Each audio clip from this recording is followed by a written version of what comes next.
All right, everyone, welcome to a special episode of The Extra Yard. Joining me, of course, is Juan Cardona, one of our three co-hosts. Michael, unfortunately, cannot make it, but in his place, Ethan is taking that third role.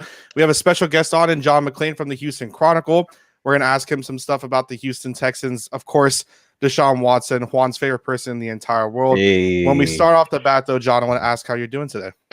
I'm doing great, guys. Thanks for having me. Thank you for coming, bro. Thank you for coming. So, of course, this offseason, the majors talking point in the NFL in general, not just with Houston, has been Deshaun Watson. Will he get traded? Jack Easterby, now JJ Watt gets traded. Now everything was focused on Houston. Starts with Deshaun Watson, now everything's there. It's quieted down a little bit in some of the outrage. What have been your thoughts so far on the Deshaun Watson trade request? Well, nothing's quieted down in Houston, and it started here way before people in the national media figured it out. Every day it's so much negativity 24/7. Every talk show, I'm on 14 regular talk shows a week. Everything is all Deshaun Watson. That's insane. All negative. Most people blame the Texans. Few people blame Watson because they think he signed that $156 million contract. He should be loyal. Hey, tell it to Kyle Van Noy, tell it to Nick Martin and all those other players who signed contracts in good faith and then got cut. And Watson wants to cut the Texans. He doesn't want to be here. At first, I thought there's no way they could trade Deshaun Watson, but I didn't understand at the time how badly he wanted out, how little confidence he has in the people that run this organization, starting with the owner, Cal McNair. Now, he doesn't know Nick Caserio. You guys know Nick. Patriots, 20 years, won 6 Super Bowls. This was the third time the Texans tried to hire him, and they finally got him. And I don't know any personnel director who was more deserving of a GM job, but he's never called the shot. So this is his first time. But I feel a lot more comfortable with him in that role.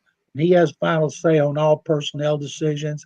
He's the one that recommended David Culley to be the head coach when he never had an interview in 27 years as an NFL assistant. So he showed with Culley he's not afraid to take a chance. And the owner, Cal McNair, showed, as the McNair family has since the inception of the franchise, they don't interfere with decisions made by the head coach and the GM. They hire them. They pay a lot of money. They paid more money last year for players than any team in the league. They were paying 3 GMs at the same time. Now they're still paying 3 GMs at the same time, including Caserio having a 6-year, $30 million deal. So this team got in this situation because, number one, they're no good. They've gone the opposite way. The Dolphins 2 years ago, they won the AFC South 4th time in 5 years, beat the Bills in the playoffs, choked 24-0, leading the divisional round at Kansas City, and it's all gone down the toilet ever since. Bill O'Brien made so many bad personnel decisions as the GM, and Jack Easterby, executive VP of football ops, who came from New England and has been here the last 2 years. Everybody associates every bad decision with Easterby, and they want him gone too. Like O'Brien, and here comes Caserio from New England. People are tired of that gateway to Foxborough here, and they want something else. But it's bad. Watson wants out. I believe they'll trade him. They're smart. They act like they don't want to trade him because the longer they go, the more teams call them. Caserio says, thanks, no thanks. But I think, my opinion, somewhere around April 1st, he'll start listening. Wow. You definitely you gave us a lot to unload on there. I kind of want to just move a little back just because the prevailing theme was that the Texans and Deshaun weren't talking at all. But they recently had that meeting. I think it was over Zoom with Culley. More or less, how did that meeting go? Was it positive, negative? Well, David Culley's a very positive guy. What little I know about him right now, other than doing stories on people who worked with him, everybody loves the guy, but people are shocked he got hired because he never even had an interview. He never called a play. Well, you know what? Neither John Harbaugh or Andy Reid. So it may work out and it may not. People are ripping him because he's 65 years old and they think that he's going to be he's going to hold down the job till Josh McCown, who's never been an assistant coach, is ready to take the head coaching reins, which I'll believe that when I see it. But Culley talked to him, and I've been writing for weeks. Watson needs to tell the Texans, in one-on-one communication exactly what the problem is and listen to their plans to rebuild this team around him. Well, that's what happened. And then after he talked to Cully, he said, I will not play here. I want to be traded, and I will sit out as long as I have to get traded. Now, he's not going to sit out the season because then he wouldn't get credit for the season and his contract was told. And he would make $10.5 million in 2022 instead of $35 million when his $156 million extension kicks in. So he'd show up for the minimal number of games and get credit for that and might do it again. But why do you want a guy who's miserable, a guy who's gone to so much trouble to be traded, a guy who has no faith in the top of the organization? To me, to sell it to the fan base, you got to be honest. We've done everything we can to talk him out of it. We love him. We want him. We don't want to trade him, but we've tried. We've failed. Now we've got to move on. We've got to take the best offer we can get. We got to get a franchise quarterback in his place. We know he's not going to be as good as Deshaun is right now, but that's what they got to do because right now you can't sell anything when everything about your organization is so negative. The last time I saw anything in Houston this negative was in 1995 and 1996. The Oilers played here and negotiated with Nashville to move. That was the most negative I've ever covered. Well, I mean, it's not just the first negative situation this year either, because Houston just dealt with the James Harden deal, which you talk about lack of confidence in the organization. And obviously, we've had a lot of debates on our network about Harden, and now he's an MVP candidate with Brooklyn. So you guys have already kind of been dealing with that. I would love to sit here and talk Hall of Fame with you forever, but I'm going to stay on the Watson situation. What do you think is because it sounds like it's a game of chicken here, because like you said, it doesn't benefit Deshaun to sit out the season in any way financially, but it doesn't benefit Houston to hold on to him and just have this miserable deal. In light of that, what do you think is a reasonable haul for Deshaun Watson? You mentioned you're trying to get a franchise quarterback who may not be as good as Deshaun. The Dolphins potentially have one of those. I don't know if you could argue that the Jets potentially have one of those. What is it, in your view, what is the deal that John McClain, having covered this league for so long, would sign off on it for Houston? First of all, I get calls from talk shows from cities like in Carolina, Denver, Chicago, San Francisco. They all want to find a way Watson can come to their teams.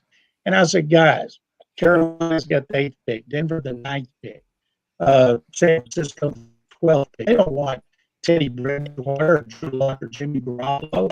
You can't sell them. Those teams are trying to get rid of those guys.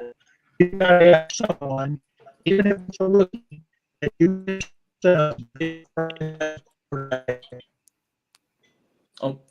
It sounds, I was saying, it was sound like we were losing John a little bit there. I guess we can wait until maybe it kind of comes back there. John, you still with us? I think he's back. Is it back now? Yeah, we got you. Yes. Yeah. Yes.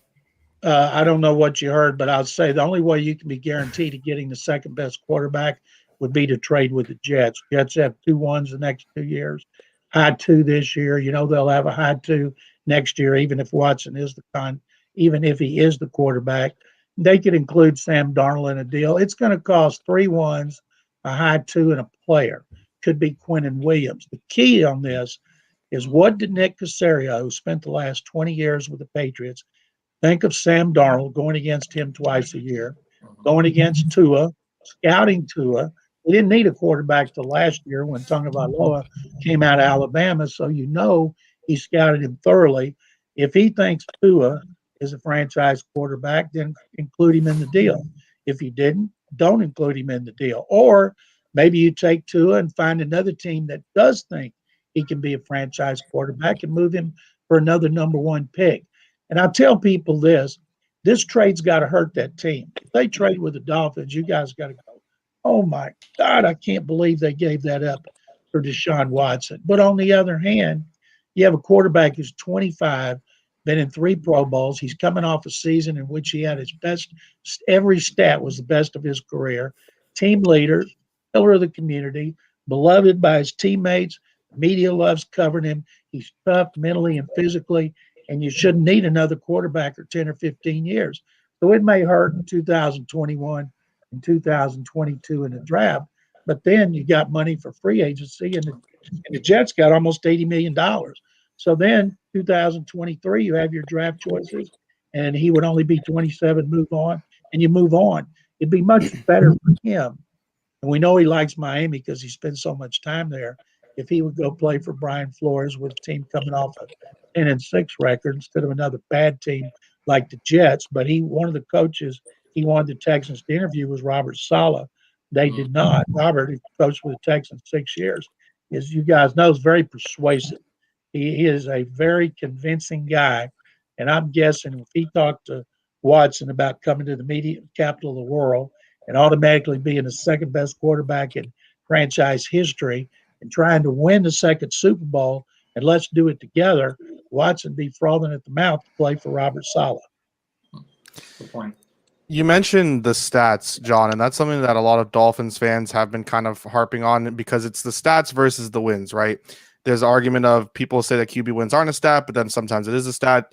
But you mentioned the key thing there. He had one of, if not his best statistical season, in a year which the team did not play well together, but he was still Deshaun Watson. Do you think, what are your thoughts on that argument that the team lost so he's not as valuable as the NFL values him? Well, people think that are nincompoops who have no clue what happened to this team this year. Number one, he was best in every stat. I mean, every stat. And I'll give you two examples. They were 31st in rushing. The only team worse was Pittsburgh. They were 32nd against the run. Worst run defense they'd had in franchise history. Second worst run offense they'd have in franchise history. They were 30th in defense. The only thing they did well was throw the ball, and they did it without DeAndre Hopkins. He did it without Will Fuller, his best receiver for the last 5 games. Did it without his slot receiver, Randall Cobb, for the last 6 games. And he made guys like Chad Hansen, who was a Jet, Kiki QT, look like all-pro receivers who played really well down the stretch because he made them look good. And so that's how he played. In 2 games against Tennessee, the division winner, Texans lost on the last play of both games when the defense blew it, won in overtime. And then in 2 games against the Colts, who finished 11-5 and were a wild card team, the Texans had the ball on the Colts 2 in the last minute and fumbled twice. So they came really close to beating the 2 best teams in the division 4 times. They were 2-8 in 1-score games. Last year they were 8-3, and it's because he didn't have any help. And he was much better with the ball. He doesn't turn the ball over much. He ran less than he had before, but that's because he threw better. So there's no downside at all making a trade for Deshaun Watson.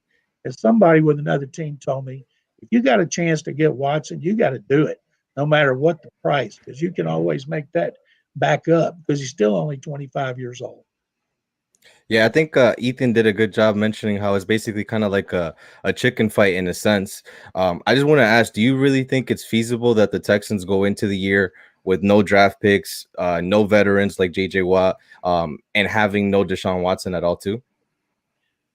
Well, they don't have first and second round picks. They got 8 other picks. And I think Nick Caserio, if he operates the way they operate in New England, he's going to try to have more draft choices because they always seem to have a lot of picks in the 3rd round down. But without those first 2 picks and without Watson, they're going to be competing for the top pick in the draft next year. And maybe that'll be their goal. Problem is you don't tank for anybody because we don't know who's going to be the top quarterback. Don't know who else they could trade him to if they wanted to trade him. And he won't be as valuable next year coming off a year of inactivity, if that's what it is. And you might not have 2 AFC East rivals competing for him like you do with the Jets and the Dolphins. And that's the best possible scenario. And Joe Douglas can talk up Sam Darnold all he wants. And Brian Flores, he can talk up to, Fitzy. I'd love to see Fitzy come back here. And all he wants. But the fact is, they're not going to disclose anything. They can't because it'd be tampering because he's under contract. So as far as they're concerned, publicly, Deshaun Watson is persona non grata. I want to finish with you here, John, because I know you got about 3 million other interviews to go to. So I'm gonna put you on the spot with 2 questions, okay? The second one is actually dearer to my heart. The first one is real quick. What ends up happening? Where does Watson start this season? I think they trade him to the Jets, draft Zach Wilson. Okay. Second one. when the hell is Zach Thomas getting in the Hall of Fame, John? When's that happening? I'm one of the voters. You talk to Armando Salguero because he does a great job promoting Zach. And remember, it only takes, you can have 40 out of 48 on the committee say yes, and he still doesn't get in. I believe at some point Zach will get in, but he needs to be patient. And could it be? I'll just to follow on that. It looks like the class this upcoming year is obviously this last class was just like the NBA class. It was just legends at the top. No brainers. It does look like next year's class is a little, I wouldn't say thinner, but it doesn't. There's no locks. What's that? There's no locks. There's nobody Right. that people say you got to have 3 on the first ballot like we've been having. So for players like Zach Thomas and many others who are deserving, this would be a good year for them. All Problem is, there's a lot of competition. Nobody ever says, I don't think Zach Thomas deserves to be in the Hall of Fame. Everybody always says positive stuff when somebody's being debated. And Armando does a tremendous job for all the Dolphins that are on that are finalists, but it's just there is so much competition. All right. Well, hopefully next year, because we obviously believe he belongs. And John, thank you for doing this. We really appreciate it. It's good Thank to you see so you much. again. It's My been a while. pleasure, guys. Thank you for having me. Thanks, John. Thank you so much, John. All right, you guys can watch anything else from us here at the 5 Reasons YouTube channel for Dolphin stuff. We have the Extra Yard that happens every Wednesday. You can come back and find this. If you missed any part of it and you came on the latter end, you can find it. It'll be up on the YouTube. So make sure to go follow us. And of course, thanks to John again for joining us. We will see you guys next time. Peace.